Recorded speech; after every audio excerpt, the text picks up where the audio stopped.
Hey everybody, Joe Brunsman here. I was having this awesome conversation actually with Trent of Cloud9, who's an MSP for title companies, and we were talking about this FNF event. And I thought it was so interesting. I was like, "Hey, we got to pause here. We got to back this up because there's so much underlying information that I was like, hey, we should just record this for the title companies proper so that they could get some better information on this because there's so many broad implications. And Trent, I know that you work specifically with title companies. And so as we were kind of talking through this event and some of the fallout that could occur from this and how it's probably way worse or potentially way worse than anybody's talking about, I was like, we got to record this and get it going for everybody else. So Trent, thanks for sticking on the line with me a little bit longer here. Yeah, no problem. Yeah.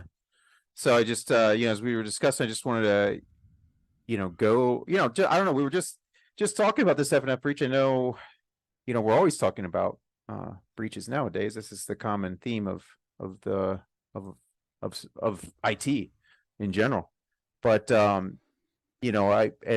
this event just popped onto my radar last week when several of our title clients, contacted us and said, hey, we've got this notice from our biggest underwriter and that they've been breached, and what should we do and how does that impact us? And so that's how we found out about it. Frankly, it's kind of a sleeper in the news. It's not a big, it doesn't seem like a big event in the news, but this is a Fortune 500 company that's an underwriter for most of the title insurance industry. So it is worth talking a little bit about maybe the impact that's going to have across the board. Yeah, I mean, I was looking in the news and I was kind of shocked at just how little information there is out there. And then when we started talking and you were saying, hey, there's all of these potential trickle down effects. And of course, I work on the insurance side, so I was thinking about the potential liability. I was like, oh my God.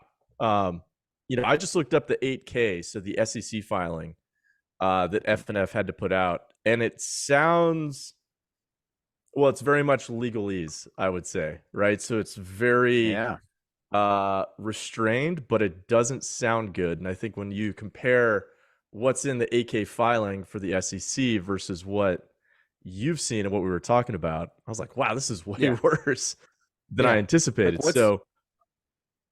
Like what's really happening? I know that the filing says, oh, some credentials were stolen, but you got to look at the whole picture here, which is they hired, one of the largest, cyber breach companies out there to help them through this. That's not, that's not just a few credentials stolen when you go spend that kind of money, bring in a big company like that. And then, and I don't think that they're necessarily fibbing about that. I mean, credentials are definitely probably stolen. But that also, my guess would be the fact that all their systems are shut down, the whole company shut down, basically not able to process. It has to be that those credentials were actually used to do some damage and to probably steal some information or do a real ransomware event. And who knows the extent of that. But my guess would be it almost has to be. You wouldn't shut down all systems across the board just for some credentials that especially if you know what the credentials had access to, you would focus on those systems, not the entire company, I think. But just got me, what's the impact of that is, and you brought up an interesting point earlier when we were talking about the liability, which I had never really thought of, like, what is the liability, the trickle-down effect of not being able to process the mortgages? And, you had mentioned, in your thoughts, like, what does that mean to the client, to the end client buying a house who needs to move from one house to the other? What liability could that have potentially, do you think, for the for the actual title insurance companies processing that transaction, and now can't, I guess? Yeah, I mean, I think that I'll give kind of a rough example because I've only bought a house once and I never plan on buying another one. Let's imagine that between when FNF went down and when they actually come back up and this stuff can get processed, right? Like, what are the rules around interest rates, right? What happens if the interest rates rise between now and then? No, that's interesting. Right? Could there be a delta Yeah. there? But now you spread that loss across, God, I don't know how many hundreds of thousands or millions of people Yeah. that are potentially affected by this, right? Yep. That is a phenomenal amount of money. Now, the title companies, I think the title companies have to now be concerned because they could go, well, does our client directly have a relationship with FNF? I don't think so, right? They're kind of like a fourth Nope. party. It's Yep. everybody's going through the title companies. Yeah. And so the title companies could be the first in the firing line if Sure. one, their client's information was stolen, right? Title Yeah. companies need to start looking at what's the contractual relationship they had with FNF, right? My assumption here is FNF is just a data holder because they're the big, Fortune 500 behemoth in the room. Right. So they're going to have all the lawyers very eloquently drafting what their responsibilities are not. So the title companies could be the first in the firing line if there's a data breach, right? So they need to start thinking about that. And then, the potential liability if something just doesn't happen, or, I had an event previously, and this is going back a couple of years. This was actually a social engineering event, and it revolved around buying a house. And a guy had actually sold his previous house, was about to buy his next house, and he had his family of 5 living in this like very nice hotel, and it was only supposed to go down for a week. And then social engineering, that money got stolen from my clients. Now his client's living in a hotel, right, with his family of 5, and that turned into just a nightmare of epic proportions. So I think that there's so much potential trickle down liability here. You were saying that FNF has some like outsourced component, right, that actually goes to these title companies and has access to their network. Yeah, that's right. Well, so at least the companies that that in particular called us, they were I guess you'd say they're our clients, but they were of particular concern because FNF had some type of outsourcing component where FNF employees literally had access to my client systems, and so they were they asked our advice on what to do, and we just advised them just to disable and shut their access out immediately. So that's what we ended up doing. But that to me was probably one of the, if just our group of clients was able to be accessed by FNF, how does this breach event potentially impact a lot of clients out there? I mean, so basically these FNF employees had credentials to get into my client system, and so maybe these are part of the credentials stolen, right? I mean, they obviously say that credentials were stolen. So sure. There's speaking of, when you were talking about contractual relationships with your vendors, I mean, here is a big vendor who has access to my client's systems, and so what is their responsibility to protect those credentials, and to protect the client? What happens if this breach somehow gives access to my clients? Then what's that liability there for my client, for FNF? And there's always more pieces to the puzzle, I guess, than people realize when they think about a cyber breach of this magnitude. And I think you were, talking about the end client with talking about the end client and possibly delays in getting their mortgage process, and how that liability could fall on the title insurance company. Isn't this what, and I guess I'll go into your world, which is what cyber insurance is really for, these type of scenarios where it tries to fill in the gaps for all the liabilities that potentially lay in front of you during an event like this? Yeah. So, I would say, one, to kind of pump you up real quick, but I think it's important, right? Having somebody that is hyper familiar with your industry, right? Like getting an MSP that actually knows what you do and can start connecting these dots, I think is really important, because then as a title company, you could see, hey, these are what all of my peers are doing. And then I've actually seen a lot of success with my non-MSP clients, my non-cyber insurance clients, where they have MSPs that focus on their industry. They get a lot more, I guess, attention, love, and insight into what's going on. Because imagine you're a title company and you were just the title company client for that MSP, right? That MSP is probably not even going to know that this thing exists, much less is he going to potentially know, hey, this FNF could have had access to my system. So now we got to worry about a supply chain attack. We got to shut that down. As far as the cyber liability goes, I always tell all my cyber insurance clients, a successful year for you is when I call you once and I take your money, right? Because if we're talking twice in a year, you're probably not having a good day, right? It's not because I don't love you. It's, your kid probably didn't get into Harvard. I don't get those types of cool phone calls. I work in the world of doom and gloom. So I think what the title companies need to start thinking about is something like 25 to 40% of insurance policies renew between December 1st and January 1st, right? So there's this huge influx. Why is that important to this conversation?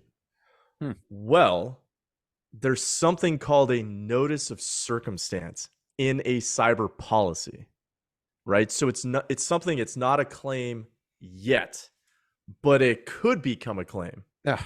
And you're generally supposed to report that. Obviously depends on the exact wording of the policy, right? But you're generally supposed to report that before you renew your policy. So let's say you have this event over here with FNF, and you're sitting there and you're going, well, nothing's happened yet, and it sounds dodgy, but I don't really know. Now, I'm not going to say anything because no one sued me yet. Right. So you just don't you don't report anything to the cyber insurer, right? Then your policy renews, and then it becomes a problem for your title company. Think about it from the insurance company perspective, right? This could be such a massive problem. There could be so many liability dollars flowing around. There could be so much liability sitting in the winds. The plaintiff's bar they figured it out, right? So now they're trying to sue everybody to get a new boat. You have the regulators that are trying to come after everybody, right? So it's just all the walls are kind of closing in at the same time. We're seeing personal liability starting to hit CEOs. We're getting boards of directors, right? The plaintiff's bar is going after those guys. You have investors and shareholders with D&O claims. Everything's kind of coming in. So from the insurance company perspective, right, you really need to take a look at your cyber policy, because if you're supposed to report a circumstance before you renew and you don't, and now the cyber insurance industry is saying, hey, we have this giant aggregated loss, right, with potentially billions of dollars on the line, of course they're going to deny you coverage because they're trying to save money, right? And it's in the black and white, and that's just how it goes. So, that could be a big problem.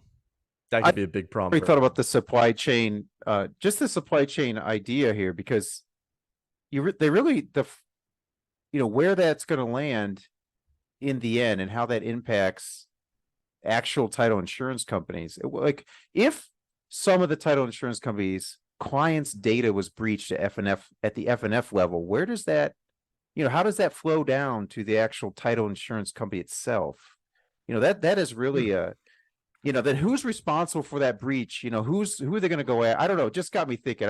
I don't know if the full lay, the full lay of the land here is truly being explored or thought about. And I always say it because I'm just, I'm sitting there thinking I'm the home buyer. I'm buying a home. I'm expecting my data to be protected. That's just a given. So who am I blaming if it's out there on the dark web somewhere, right? Whose fault is that? Is that the title companies? Is that FNF's fault? And and how does that flow? But thinking of the the MSP idea here, that we do deal with a lot of title companies. And what was nice, I will say in this incident, just the fact that once we had one title company tell us that they got the breach notice, we actually were able to go to all of our other ones that we knew dealt with FNF, and then tell them and then guide them and give them advice on how to kind of shore up their security around this incident, which was something, if you don't have a lot of, if you're not in that vertical space, it's not something that would have been easy to do like we did. So we were very proactive there. That did help out, having this as kind of a vertical for us. But so now, like, how, I guess my question here is, let's say like you get a brand new title insurance company, right? Now, I know obviously we're always worried about, hey, what do our employees do, right? We're business owners, so are they. Yeah. What are our employees doing? Yep. And then we start thinking about, all right, could the bad guys be coming after us? And it's always this, it's untrue, but it's comfortable as a business owner to be like, hey, why would someone come after me? I'm just the small guy over here. There's these much bigger companies. And now we're seeing, hey, these much bigger companies could have access to your network. This could flow down to you. There could be potential liability there for your company you never thought of. So I guess my question there is, like, where do you start as far as cybersecurity for a title company? Like, what do you see? Because you do this all the time, and these are your specialty clients, right? Like, what are those crucial controls that you think these companies actually need moving forward? I always say that, when we take on a client, we really start at the most basic level. And it's going to sound really, because I think that I've always had this philosophy that if you don't cover basics, then what's the point of all the fancy dancy security tools on top of it? And what I find is that most companies don't have the basics down. And that's where, by the way, how this stuff really happens in my view, but we do a comprehensive review around users, how many, you'd be surprised, shocked actually, how many, employees that aren't at a company or no longer employed or still have access to systems that would blow most people's minds. There's so we do a user review, and then we'll look at permissions around those users. So first we figure out what users are still there in the company. Then we review the permissions, right? Because a lot of people have way more permissions than they should have access to. We look at permissions around access to, not to the systems, access to data. So we just start with that, because to me that's paramount. You have to limit access. They call it least privilege access or whatever. You want to limit access to exactly the systems that people should have access to, right?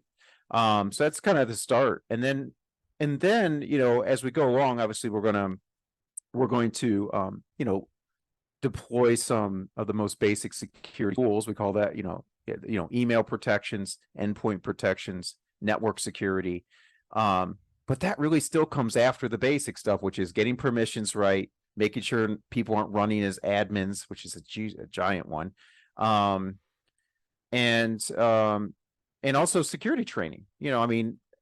That's having that may sound goofy, but all the employees should be doing security training. It actually works pretty well. I know it seems mundane and time consuming for employees to be doing it, but somebody in the company needs to be assigned the task of making sure all the employees in the company are doing the security training. That a lot of you either bought a platform to do this, or we give away a platform to any title company who wants it for free. It's a security training platform. Anybody can have that. So whatever regardless, somebody should be in charge of that, and making sure the employees are actually doing it and keeping track of who and who isn't doing it. Most security breaches are going to come from an employee who's not vigilant at all times. So so that's how we kind of start out, and then we get into once we've kind of secured the environment, permissions, users, then we're going to look at things like the vendors and what vendors have access, and that's a big one. And try to limit just give them access to what they need, right? And also note the vendors who have access to their systems. And in the title industry, this is pretty common that, you might have 4, 5, 6 different outside vendors who literally have full access to a system, and that's not necessarily good. The full access idea is not a good idea. You want to figure out where, what access they should have, and then limit it to that scope. The default a lot of times is just, give them access to everything. And I don't think, and I get that, if a lot of times when companies are coming to us, they know they did not have an IT department, or they didn't have IT people really full time. And so a lot of that stuff gets kind of looked over. Right. So, sure. But that's kind of how so that's the basics, right? You could get into all kinds of other fancy tools. They could get into all the acronyms, the EDR and XDR and SIM and SOC and, but we could talk. I always tell clients, we'll talk about those extra layers of security after we just get the basics down and get this idea of, a good cybersecurity stance as a company. That's really, cybersecurity first stance. If you can get that as a company, then we could later talk about any extra fancy, I call them fancy tools that we can deploy to your environment too. Yeah. Like MFA would be another one that we would deploy right away as well. But there's always tools at the end of the day help prevent data breaches, but they don't stop them. The only thing that's going to really stop them is human vigilance. Always being aware of what's going on. Oh, I'd agree. And like I often have, my cyber insurance clients will come to me and they'll say, hey, my MSP says I need to do XYZ or implement this control, or, do you think that's a worthy investment? And generally what I tell them is, yes, I'm a former IT. I don't know the first thing about your network architecture. I'm not in there like these guys are. But what I tell them is, at the end of the day, you're going to increase your security the easy way or the hard way, right? Because I've dealt with hundreds of cyber events over the years, right? So every single breach notification letter, just go Google them. You can find them online. At the very bottom, one of the last sentences every single time is effectively saying, hey, we've increased our security posture. We're increasing our investment in cybersecurity, right? So it's one way or another. I think these companies, you're going to have to increase your security. The threats are changing, right? Supply chain attacks effectively didn't really exist 5 years ago. It wasn't really on my radar. So now we got to start thinking about third-party risk management. We have to think, hey, if you get hit, now there's all this liability. You could have regulators come after you. You could have class action claims, terrible publicity for your company, right? And if somebody just does a quick internet search, they're like, all right, do I want to work with company A or company B, right? Company A, they do the internet search and it's, hey, here's their homepage, and then data breach notification right under it. You can't even quantify what that loss is going to be, right? Like we don't even know how big that loss is. So all those potential prospective losses. And then if a regulator comes after you, you're going to have to increase your security anyways. And so what I always tell people is, I don't know anything about your network, but it's so easy, right? All these companies that are worried, right? And the CEOs and the business owners, they don't understand cybersecurity because that's just not what they do, right? Like I could not run a title company because that's not what I do, but I'll talk your face off when it comes to cyber insurance, cybersecurity law, implications, etc. So I'm like, hey, go to your MSP, find one that specializes in what you do, go to them and say, hey, what's the biggest bang for the buck, right? Just rank order it for me, right? Like what are we just not doing? Then talk to the subject matter expert who wants to help you and say, hey, what's the biggest bang for the buck? Sit down with your CFO, right, and all the other executives and say, this is where we are. This is where we need to be. You don't have to throw out $1 million today, right? Unless I guess you can. But most businesses can't do that. It's a tough economic environment. So say, hey, in 2 months, we're going to implement this, right? We need to find a way to do it. In 6 months, it's this. A year from now, it's this. And which, by the way, I call that a plan of implementation. I was once speaking at I was speaking at a conference, and one of the plaintiff's bar attorneys was there. And he was one of the guys that sues companies after cyber events. And so I was like, hey, I'm the dumb insurance guy. Like, what do you do? And I didn't tell him I had a law degree. And I asked him, I was like, hey, what's the one thing that's just the golden bullet for you, where you get something and you're like, I got these guys dead to rights? And he goes, every single time it's internal documentations between the executives, and they're going, yeah, I know we need this thing, and I'm sure it's really important, and it would make sense, but like, we just don't have money. I was like, and then I was like, all right, what's the one piece of documentation you would hate to see that would just sink the boat on your litigation? And he goes, oh, that's easy. Plan of implementation. He goes, every company can get hit, right? And so when there's a published plan that all the executives have signed off on, and they said, hey, these are what we think the threats are to our business. This is where we're at. This is what we need to do. And they stuck with it, and they were getting there. It's very difficult to be negligent in front of a jury if you go, hey, we were trying our best. We're a business. We have limited funding. We were getting there. We just happened to get hit. He goes, that'll sink the ship. So I think it's just super important that, business owners realize, like, hey, they're not cybersecurity experts. They don't have to be. That's what MSPs are for, right? They don't have to know all this stuff, but they have to know enough to say, all right, let me put my ego on the shelf. Let me go to my MSP. Let's just get that conversation going, and rely on you guys, because the longer they wait, I think the worse it's going to be. The worst. Yeah. I mean, for sure. And, that's really what we're here for. We're kind of like, it's our, our purpose is to enhance a company's IT, act as their IT department, and both how they function, how it functions efficiently, and also from a security standpoint. And so we're a resource. Your MSP should be a resource for that. It should be doing those things. It's a human driven. I always say MSPs are a human driven thing, not a tool thing. Mm-hmm. So, I mean, we should be acting as consultants to our clients and helping them through these decisions. All right, Trent. So we got cut off at the end there.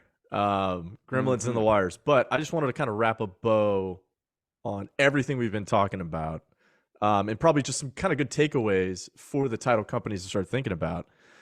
And so, kind of my thought about all of this is, if we look at the mortgage crisis circa 2008 and all of the laws and legislations that came out from that, with as big as FNF is and the market share that these guys hold, if this thing goes sideways, this might just be the wake-up call for all the regulators to start digging through and start saying, okay, we need to put the screws to the title companies, just because of the sheer quantity and types of information they're holding.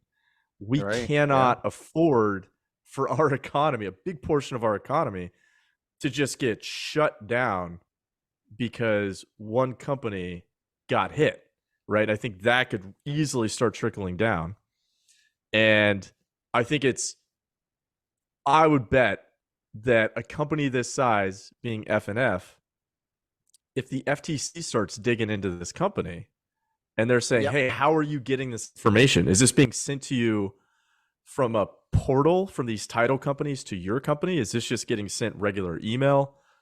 That could turn into a big problem very, very quickly. So I would just say my kind of takeaways from all of this: one, I think these title companies need to start seriously looking at what does their contract say with FNF and all those associated entities, right? To start thinking about, okay, if this does go sideways, who is ultimately legally responsible for breach notification, credit monitoring, PR, crisis center, etc.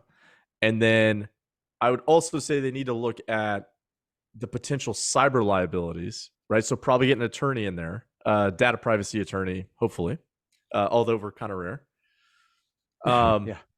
Start looking at that and say, okay, what does my cyber insurance policy say? When is that coming up for renewal? Because if this goes sideways, do I need to report this before I renew? So that way I don't have this potentially massive uninsured Right. loss there. So those are mine. Yep. What are your takeaways with Yeah. this? What I think is going to be a shot across the bow for the industry.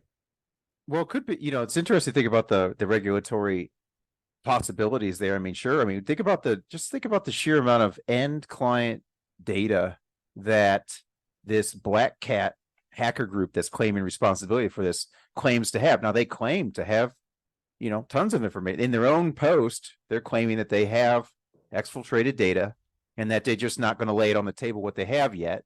They're waiting for their quote, their ransom to be paid, I guess, but that, yeah, could regulators crack down on that if that ends up being a tremendous amount of end client data that is looked at? I think so, right? But from the IT side of things, what does this, what does this say? I mean, it says that a giant Fortune 500 company with endless resources for information security still got taken down. And what does that mean for the littler guys? It means that you're even an easier target in essence. And that the whole title industry is always under attack. In fact, of all the types of industries that Cloud9 serves, I would say, and this is being honest, that the title industry is the most attacked one that we personally deal with from hackers. And so it's good to be, vigilant. It's good to review your cybersecurity stance as a title insurance company. Where do you stand in that? How do your employees view cybersecurity? How do you guys view cybersecurity? I mean, do you view it as something that's needed, something that's necessary, or do you view it as just getting in the way of getting business done? Because it really needs to be the former. You need to look at it as like a necessary part of their business. And it's an obligation to your clients to protect their data, because we've all bought homes and we all know that every single personally identifiable information that you could imagine is on all those applications and all that it's just there for the so there's a little bit of a moral obligation to do the right thing to try to protect client data as well. But it just starts at the basics, like I said, knowing who your vendors are, ensuring that users in the organization, this least privilege access, making sure everybody in the organization should only have access to the things they're supposed to have access to.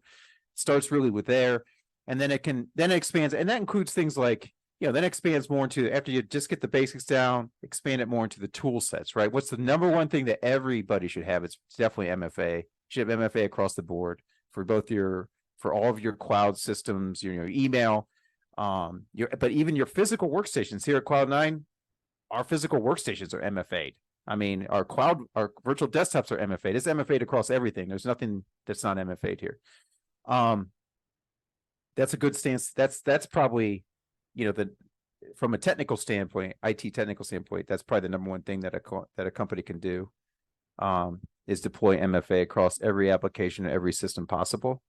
That's a big deterrent. In fact, it's so much of a deterrent that a lot of hackers will actually just move on to the next client who doesn't have those things in place.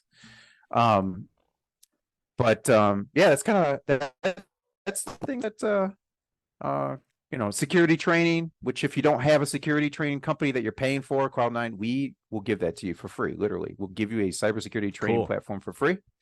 The whole company can be enrolled, and you get somebody there in your company to monitor that and make sure your employees are doing the security training. It keeps track of who's taken it, who hasn't, what score they have, and then you're at least meeting that, because really, these FTC guidelines, the regulatory piece of this, all falls on title companies, and one of the controls there is, yearly cybersecurity training. So, that's a big piece of this. So, that's the things that I've got, to take away, I guess. Yeah, I mean, from my side, and I think that and those are great, right? And it's, hey, just go to your MSP who hopefully specialize in this thing. What's the biggest bang for the buck? How do we start getting more secure? And I think these companies also have to realize so much of this just appears to be kind of like one-off transactions, right? Mm-hmm. That like, I don't know who my title company was, and I don't really care. And I have zero allegiance to those guys. right? So if a title company gets hit, when I deal with professional services companies that have ongoing relationships with people over decades, right? Where it's multiple times a year you're getting in touch, that tends to really put the brakes on a lot of lawsuits. But if you just have like a one-off transaction relationship with people, they have no allegiance to you, they don't care. Why wouldn't they just sign up for a class action claim? Right? And then what we're seeing now as far as liability goes is what I call the cyber death spiral. So you get hit, now you got to deal with the fallout from that. The fallout leads to a class action claim. That leads to all of the people that used to work with your company, they start fleeing for the hills because they don't want to be associated while there's still some bad press going on. We already saw it with SolarWinds, where in the claim through discovery, a bunch of new information pops out, and then regulators pop in, and then it just kind of starts swirling, down the drain. So this is scary stuff. But hey, man, thanks for talking to me about this and humoring me. Yeah. Always appreciate learning from you, Trent. Been a pleasure, man. And we'll be in touch. All right. Thanks. You too. Have a great day. All right. You too. Bye. Bye.